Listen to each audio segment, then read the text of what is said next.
लियुज़ीक़हुम बअदल्लज़ी अमिलू लअल्लहुम यरजिऊन। क़ाल अन्नबिय्यु सल्लल्लाहु अलैहि वसल्लम अल बख़ीलु मन ज़ुकिरतु इंदहु व लम युसल्ली अलैहि व क़ाल अलैहिस्सलातु वस्सलाम मन सल्ला अलैहि वाहिदतन सल्लल्लाहु अलैहि अशरा। हज़रात, आज हमारे सामने उस्ताद मुहतरम जनाब कारी मोहम्मद इस्लाम साहब मिफ्ताही मौजूद हैं और ऐसी शख्सियतें हैं। मेरी मुराद हज़रत मौलाना मोहम्मद हारून साहब, हज़रत मौलाना बदीउज़्ज़मा साहब, ये ऐसी शख्सियतें हैं जिनका मंजर आम यानी स्टेज पर आना बहुत ज़रूरी था। बजाय इसके कि हम लोग इलाके के रहने वाले हैं, हम आपके सामने रूबरू होते, हम आपसे कुछ खिताब करते, कुछ बातें करते, इन्हें मौका दिया जाता तो ज़्यादा बेहतर था। मुमकिन है कि यहाँ के लोग समझ न सके हों कि हमारा ज़रूरी है या हमारे तालिब इल्मों का ज़रूरी है या आए हुए मेहमानों का ज़रूरी है। हम चूँकि इस इलाके से जुड़े हुए हैं और अल्हम्दुलिल्लाह सुम्मा अल्हम्दुलिल्लाह इन बच्चों के ऊपर यानी चाहे मौलवी हमज़ा की शक्ल हों या और हों, कहीं न कहीं बहरहाल उनके सर पर हाथ रहता है और जो लोग अवाम की शक्ल में हैं उनसे भी मेरा राब्ता रहता ही है। तो मैं तो आपके सामने रहता ही हूँ, लेकिन आज मुझे कुछ तकलीफ़ ज़रूर है कि इन हज़रात को मौका नहीं दिया गया। मैं इनसे माज़रत करता हूँ, इन तमाम लोगों की तरफ से, अहले मुकारिमपुर की तरफ से, इंतज़ामिया की तरफ से, कि मेरी कमी है कि मैंने राय नहीं दी, मेरी कमी कि मैं जुड़ा नहीं। मैं आप हज़रात से बहुत बहुत इल्तिजा करता हूँ कि आप हमें भी और हमारे इन मुहिब्बीन जो हमसे जुड़े हुए हैं, इन तमाम लोगों को माफ़ फरमा दीजिएगा। क्योंकि वक्त बहुत कम है, अब आगे कोई तरतीब बिगाड़ूं ये सही नहीं लग रही है। हमारे इस जलसे के रूह रवां जनाब हाफिज निसार अहमद साहब जो इमामत का ताल्लुक़ बम्बई से रखते हैं, उनको मौका मिलना चाहिए था। मुमकिन है बहुत सारे लोगों को देखते हैं, वहाँ की कुछ बातों को, वहाँ के नज़रियात को हमारे सामने कुछ पेश करते हैं तो कुछ बातें हमें समझ में आती, लेकिन बहरहाल मैं उनसे भी, चूँकि वो खुद ही हैं, रूह रवां हैं, वो समझते हैं इस बात को, लेकिन फिर भी मैं उनसे भी दरख्वास्त करता हूँ कि माफ़ फरमाएंगे। आप हज़रात से एक मरतबा दरूद शरीफ पढ़ने की दरख्वास्त है। सारे हज़रात बावाज़ पढ़ लें। अल्लाहुम्मा सल्ली अला सय्यिदिना व नबिय्यिना मौलाना मुहम्मद व बारिक वसल्लम। हज़रत मौलाना गुफ़रान अहमद साहब जलसे की सदारत के बहुत ही माहिर समझे जाते हैं। सदारत नहीं बल्कि निज़ामत की, और अल्लाह रब्बुल इज़्ज़त ने वाक़अतन उनके ज़बान में कुछ ऐसी तासीर रख भी दी है कि अगर किसी के अंदर वो सलाहियत नहीं है और उन्होंने उस तरफ पेश कर दिया कि लगता है बासलाहियत है, तो लोगों के दिल में सलाहियत आ ही जाती है। मैंने हदीस शरीफ के कुछ टुकड़े पढ़े हैं और कुरान करीम की आयत है, एक छोटी सी आयत, उसका टुकड़ा, व इन तउद्दू निअमतल्लाहि ला तुहसूहा। अल्लाह कहता है कि अगर तुम हमारी नेमतों का इहाता करना चाहो, शुमार करना चाहो, तो तुम्हारी बस की बात नहीं है। हमारी नेमतों का इहाता करना चाहो नहीं कर सकते। वलौ अन्नमा फिल अर्दि मिन शजरतिन अक़लाम वल बहरु यमुद्दुहु मिन बअदिही सबअतु अबहुरिन मा नफ़िज़त कलिमातुल्लाह। किसी इंसान और जिन्नात की बस की बात नहीं है कि अल्लाह रब्बुल इज़्ज़त के इनामात का कलब और दवात लेकर के तहरीर कर दे, उसका शुक्रिया अदा कर दे, किसी की बस की बात नहीं।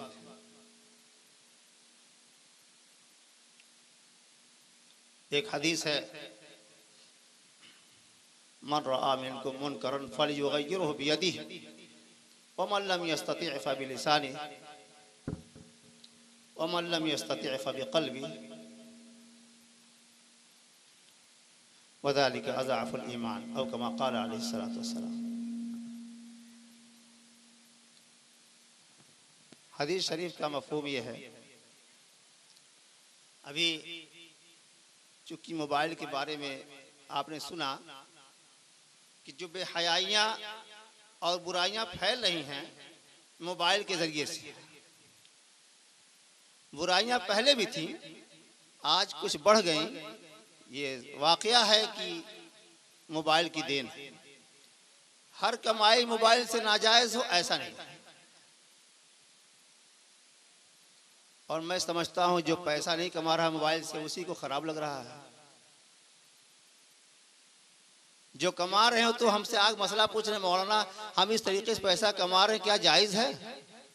मैं उस पर नकीर नहीं कर रहा हूँ। सही यही है कि मोबाइल का अक्सर इस्तेमाल गलत तरीके से किया जा रहा है, अक्सर कमाइयाँ गलत तरीके से की जा रही हैं। उस पर उन्होंने कहा, और ये मैंने मज़ाहन कहा, कि जो मोबाइल देखता है वही जानता है कि मोबाइल में बुराइयां हैं, वरना उसे पता कैसे कि हाँ मोबाइल में कुछ बुराइयां होती हैं। जो देख ही नहीं रहा हो क्या जानेगा। मैं तो समझता हूँ कि अगर मौलाना गुफरान साहब से पूछूं कि बताइए मौलाना उसमें क्या फहाशियां हैं, तो नहीं बता सकते।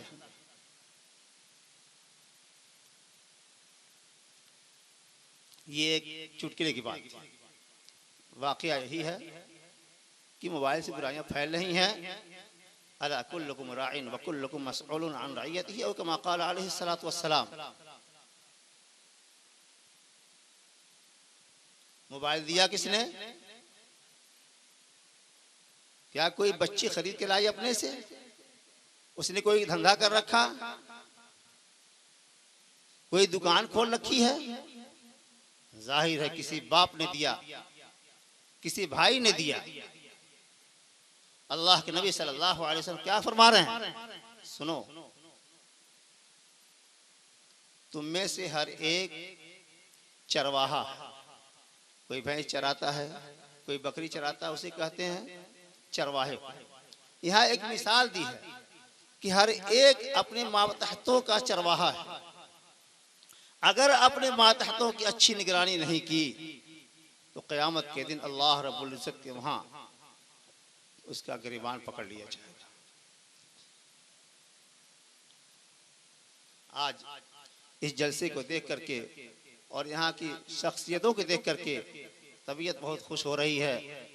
हमारे दरमियान रहमान जैसे सर अतीकुर रहमान साहब और हमारी उलमाए किराम और मुअज़्ज़ज़ हस्तियाँ कहीं गोला गोपालपुर से, कहीं दूर दराज से लोग आकर के इस जलसे को कामयाब बनाने की कोशिश हैं। अल्लाह ताला से दुआ है कि इनकी आमद को कबूल फरमाए और इस जलसे को कामयाब बनाए। मैं अर्ज कर रहा था कि मोबाइल दिया किसने? सबसे बड़ा कसूरवार देने वाला है।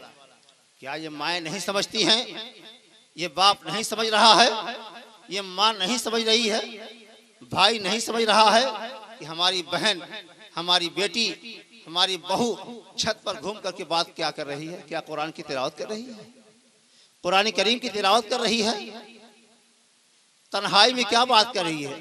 किससे बात कर रही है? गैर शादीशुदा है, किससे बात कर रही है? क्या नहीं देख रहा है बाप कि मेरी बच्ची के कदम मेरे घर से उठे तो गए कहां? वो बच्चियां चलने वाली जो चल रही हैं रास्तों पर, किस तरह से चल रही हैं, क्या बाप नहीं देख रहा है?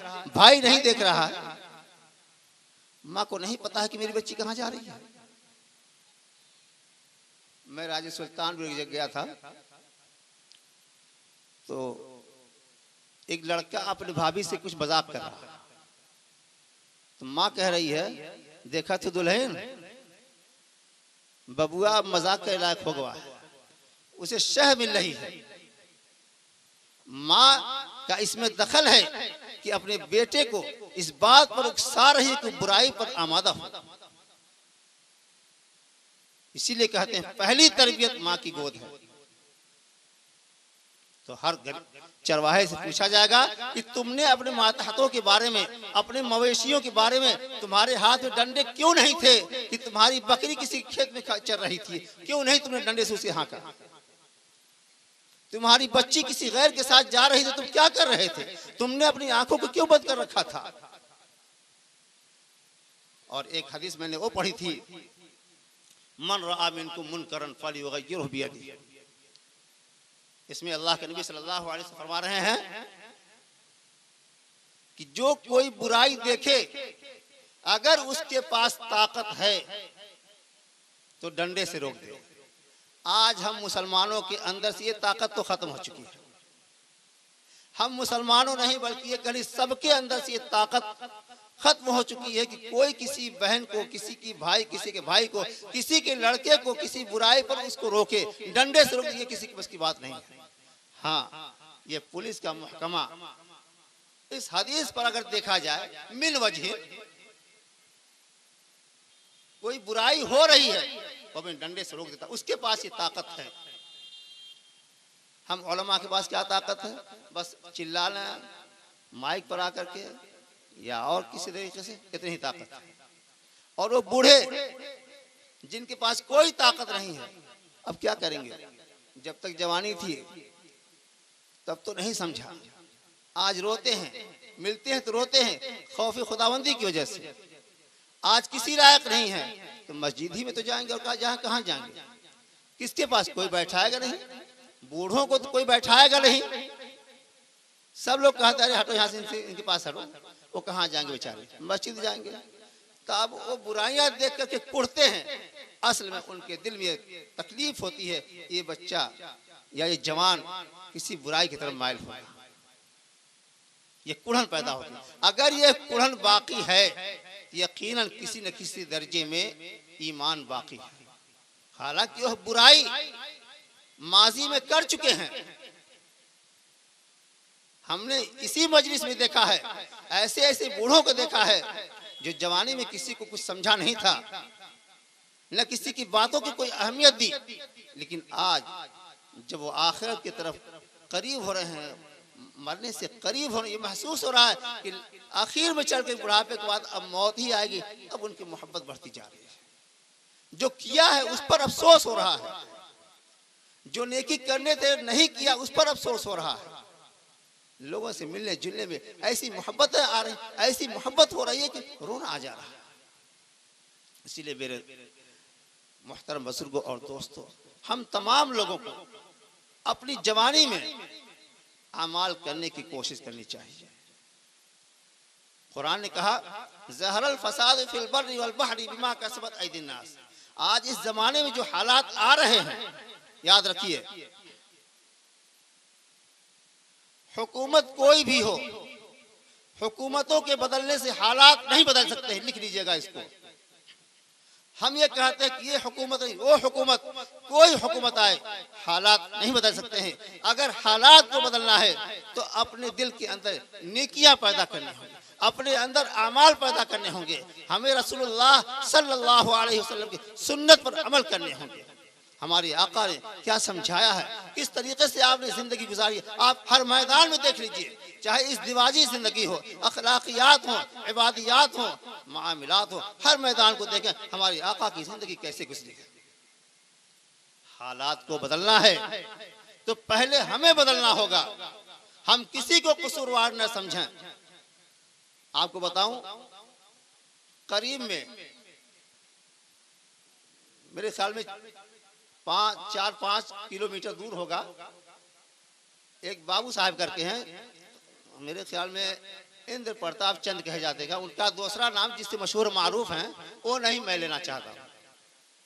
मैं बहुत उनकी तारीफ सुनता रहा, बहुत तारीफ सुनता रहा कि बाबू साहब ऐसे हैं वैसे, यानी इतना सुना कि मेरे अंदर ये दाया पैदा हुआ कि अगर इस तरह की अच्छाइयां ऐसे इंसान के अंदर हो तो उसे मिलना चाहिए। क्या अच्छाई बतलाया गया कि आप उनके पास जाएंगे तो चल करके मिलने आएंगे। इकराम का यह आलम होगा कि अपने बर्तन में आपको पानी पिलाएंगे। बहुत सारी खूबियां बयान की गई। मुझे यकीन नहीं आ रहा था। मैंने उसको परखने लिए कमरिया घाट से पार किया तो पहले मैं अपने बच्चों को लेकर के उनके दरवाजे पर पहुंचा। मैं ये अर्ज कर रहा हूं, अच्छे बुरे हर जगह मिलेंगे। किसी एक के अंदर खूबी नहीं कि वो अच्छा हो, या किसी एक के अंदर बुराई नहीं कि वही बुरा है, सब में मिलेंगे। वो हैं भाजपा के। अच्छाई देखिए, हम कैसे कहें कौन बुरा है कौन अच्छा, नहीं कह सकते। गया मोटरसाइकिल खड़ी किया उनके दरवाजे से थोड़ा सा दूर, जब मेरा हुलिया देखा, चौकी पर बैठे थे, ये भी बताया गया था उनके दरवाजे पर 4, 6, 10 लोग बैठे रहते हैं और कुछ तस्फिया कर देते हैं, कुछ मामलात को साफ सुथरा अपने दरवाजे ही पर कर देते हैं। यानी छोटे छोटे मामलात, आपस की लड़ाई झगड़े अगर हैं या किसी के लेन देन है, किसी की ना इत्तेफाकी आपस में है, उसको अपने दरवाजे पर ही सुलह सपाटा करा के भेज देते हैं, लोग मुतमईन हो जाते हैं। मुझे बहुत खुशी हुई कि यार इस तरह का इंसान आज दुनिया में जिंदा है, मिलना चाहिए। मैं पहुंचा, चौकी छोड़ करके जितना कदम मैं चला उतने ही कदम चल करके मेरे पास आए, सलाम हुआ और मैंने हाथ भी उनसे मिलाया। कहा बैठिए, बैठा। जो उनका मामूल है कि जो आता है पहले उसको पानी फिर चाय, चाय मुस्तकिल मिलती है, जो जाएगा उसको चाय मिलेगी। पानी पिया, अपने गिलास में पानी पिलाया, चाय पिलाया। मैंने कहा इजाजत दीजिए मैं चलता हूं। कहा सर आप आए, उस पर एक शेर याद आया, अभी आए हो बैठो कुछ कहो फिर चले जाना। अभी आए हो बैठो कुछ कहो फिर चले जाना, जरा सी देर में यह बेरुखी अच्छी नहीं लगती।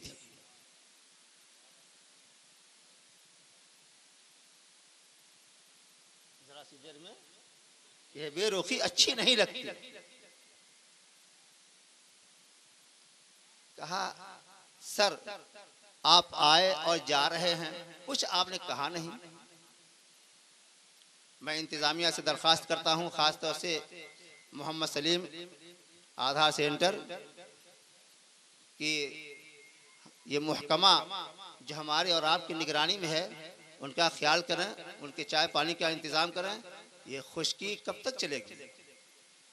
ये खुश्की अच्छी नहीं है। बहुत जल्द इंतज़ामिया पानी चाय पानी का इंतज़ाम करें। ये हमारा अखलाक है, ये इकराम है। यही तो लेकर के जाएंगे कि हमने पेश किया उनके सामने, और क्या लेकर जाएंगे? हम जैसा पेश हो वही हमारा, वही जाकर के प्रचार होगा उसका। तो हमारे अखलाक यही पस्त हो जाए, यही टूट जाए, ऐसा नहीं होना चाहिए। बहरहाल तो उन्होंने कहा अभी आप कुछ कह रहे जा रहे हैं, क्या बात है? कुछ आपने कहा नहीं। हमने कहा सर जिस मकसद के लिए मैं आया था वो हासिल हो गया, मैं जा रहा हूँ। कहा मिला तो आपको कुछ नहीं, आप जा क्यों रहे? तो मैंने कहा जो मुझको मिलना था वो मिल गया, मैं जा। बहुत मुसिर हुए कि नहीं जरा कुछ मुझको इशारा कर दीजिए। तो मैंने इशारा किया। मैं आपको बताऊं कि अगर ऐसे इंसान हर मोहल्ले में पैदा हो जाएं तो एक नक्शा ही बदल जाए। करीब में मदन सिंह हैं यही रायपुर, अभी इस वक्त अखलाक में कहता हूँ उनके अखलाक इतने ऊंचे हैं, मेरी नहीं। अगर आप परेशान हैं, मेरा जहां तक तजर्बा है, मदन सिंह को आप फोन कीजिए, मैं परेशान हूं, आपकी मदद की जरूरत है। मैं 99% ये कह सकता हूं कि हाजिर हो जाए। मेरे लिए 100% मैं कह दूं कि कचहरी में एक कागज है उसको लाना है, अपना किराया लगा करके जाएंगे। सिर्फ क्यों? मेरे एक अखलाक की बुनियाद पर मैंने उनके साथ एक अखलाक अपनी जिंदगी में पेश किए हैं। वो जौनपुर आए और मुझसे एक उन्होंने हेल्प लिया। वो हेल्प मैंने किया उसका ये, यानी उस अखलाक की बुनियाद पर मेरी मोहब्बत और मेरी कद्र उनके दिल में इतनी है कि जिस वक्त चाहे 12 बजे धूप हो, 2 बजे, अगर मैं मदद के लिए पुकारूं तो हाजिर हो जाए। आज इंसान अच्छे इंसान हैं, यह मुसलमान जिसको अच्छा अखलाक दिया गया था। कुरान ने कहा था मोहम्मद सल्लल्लाहु अलैहि वसल्लम इन्नका लअला खुलुक़िन अज़ीम, आप अखलाक के बुलंद पैमाने पर हैं। आज मुसलमानों ने भुला दिया। वो अखलाक कहाँ गए? आप सल्लल्लाहु अलैहि वसल्लम सर पर बोझ लिए हुए हैं, बुढ़िया कह रही है अरे तुम बच के रहना, मोहम्मद से बच के रहना। वो कहाँ अखलाक है, बुराई कर रही है, लेकिन सर पर क्या है, उसका बोझ लिए हुए हैं। जब कहते मैं ही मोहम्मद हूँ, कहते ला इलाहा इल्लल्लाह, जी मैं भी समझ रहा हूँ, अब थोड़ा वक्त जाने दीजिए। जब आपने इतनी मेरी तारीफ कर दी तो कुछ तो कहने दीजिए, वक्त हो जाए मैं खुद ही फट जाऊंगा। वो अखलाक कहाँ गए? कुरान कहता है वला तसुब्बुल लदीना यदऊन रब्बहुम बिल गैब, वला तसुब्बुल लदीना यदऊन रब्बहुम,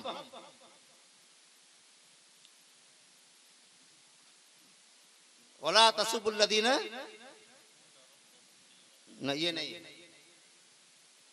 जी, ज़हरल फ़साद फ़िल बर्रि वल बहरि बिमा कसबत ऐदिन नास लियुज़ीक़हुम बअद अल्लज़ी अमिलू लअल्लहुम यरजिऊन। एक आयत तो है या अय्युहल्लज़ीना आमनू ला तत्तखिदुल काफ़िरीन औलिया मिन दुनिल मुमिनीन। समझिएगा मेरी बात को, फयसुबुल्लाह अदवन बिगैरि इल्म, ये मैं कह रहा था। वला तसुब्बुल लदीना यदऊन फयसुबुल्लाह अदवन बिगैरि इल्म। कुछ आयत में कुछ फर्क हो रहा है। मफहूम यह है कि सुनो, जो अल्लाह को नहीं मानता है, रसूलुल्लाह को नहीं मानता है, जिसे हम हिंदू कहते हैं, जिसे हम ईसाई कहते हैं।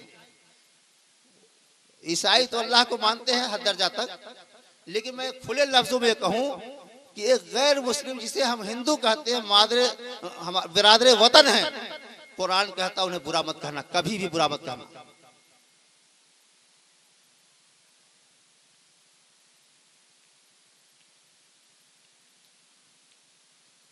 कभी भी उन्हें बुरा मत कहना। और खुद आपको मालूम है, उलमा हज़रात बैठे हैं, जानते हैं कि एक मौके पर अल्लाह ने, क्या हम मुसलमान हैं, सिर्फ हम गुनगुनाने को पसंद करते हैं।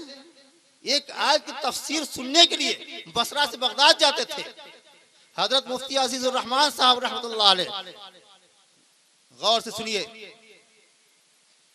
व इन तउद्दू निअमतल्लाह ला तुहसूहा। ईमान सबसे बड़ी नेमत है, इतनी बड़ी नेमत है कि इसको दिल में बैठाने के लिए अल्लाह के नबी सल्लल्लाहु अलैहि वसल्लम ने जब मेहनत हद से ज्यादा कर दी, आप थक जाते हैं, इतना थकते लगता है कि आप अपने आप को हलाकत में डाल डालें, कहीं आप हलाकत में न पड़ जाएं। कुरान फौरन आ गया, लअल्लक बाखिउन नफ्सक अल्ला यकूनु मुमिनीन। ऐ मोहम्मद सल्लल्लाहु अलैहि वसल्लम, क्या हमने आपको इसी के लिए कुरान दिया है? हमने आपको रहबर इसलिए बनाया है कि अगर कोई ईमान न ले आए तो आप अपने आप को हलाकत में डाल देंगे? ये मतलब नहीं। आपका काम क्या है? आपका काम ये है हिदायत को पहुंचा दिए, मेरा काम है हिदायत को देना। इन्नका ला तहदी मन अहबब्ता वलाकिन्नल्लाह यहदी मन यशा। चूंकि अबू तालिब के बड़े एहसानात थे अल्लाह के नबी सल्लल्लाहु अलैहि वसल्लम के साथ, आप ये चाह रहे थे हमारे चचा किसी भी सूरत से मेरे कान में एक मरतबा धीरे से कहा दे, ताकि मैं रब्बे काबा की बारगाह कह सकूं, ए अल्लाह, आपने वादा किया है कि हर कलमा गो को मैं माफ कर दूंगा। कहा भतीजे तुम सच्चे हो, तुम्हारा दीन सच्चा, सब कुछ सही है, लेकिन सुन लो, अगर मैंने इस वक्त तुम्हारे दीन को कबूल कर लिया तो आकर के लोग ताना देंगे कि देखो अबू तालिब मौत के डर से भतीजे का दीन कबूल कर लिया। तो मैं ये अर्ज कर रहा था, ईमान इतना कीमती है कि लोग, आयत इतना कीमती है कि उसकी तफसीर बसरा से बगदाद, कूफा से कहां लोग जाते थे। आपको बैठे बैठाए मिल जा रहे, इसकी कोई कदर नहीं है। वलैसा लिल इंसानी इल्ला मा सआ व अन्न सअयहु सौफ युरा। ये ईमान, सबसे पहले हमें ईमान बचाने की जरूरत है। सबसे पहले ईमान बचाने की जरूरत है और ईमान बनाने की जरूरत है। मुफ्ती अजीजुर रहमान साहब जब इस आयत पर पहुंचे तो उनके जहन से बात निकल गई कि इस आयत का मफहूम क्या है। मेरे पास पर्चा 11 बज गया है, तो उस वक्त मुफ्ती साहब के 12 बज रहा था। 11 पर्चे में लिखा है, मुफ्ती साहब के 12 बज रहा था। मुफ्ती अजीजुर रहमान साहब रहमतुल्लाह अलैह वलैसा लिल इंसानी इल्ला मा सआ का जब मफहूम नहीं समझे, बेचैनी आ गई। हो सकता है दम निकल जाए सुबह के इंतजार में। उसी वक्त 12 बजे मुफ्ती साहब रहमतुल्लाह अलैह हजरत मौलाना रशीद अहमद गंगोही रहमतुल्लाह अलैह की खिदमत पहुंचते हैं। पैदल जाते हैं, देवबंद से गंगोह पैदल जा रहे हैं। ठीक 3 बजे रात को पहुंचते हैं। हजरत रहमतुल्लाह अलैह यानी हजरत गंगोही रहमतुल्लाह अलैह वज़ू फरमा रहे थे तहज्जुद के लिए। देखा, कहा अजीज रहमान, कहा जी हजरत, कैसे, कहा क्या बात है? कहा हजरत इसका मफहूम नहीं समझ आ रहा है। तो कहा अरे वलैसा लिल इंसानी, अरे यहाँ सही से मुराद सही ईमानी है, सही दौलत नहीं है, सही ईमानी है। बस वहीं से फिर वापस आ गया। ये ईमान है, ये आयत का मफहूम है। सोच है कि दम न निकल जाए।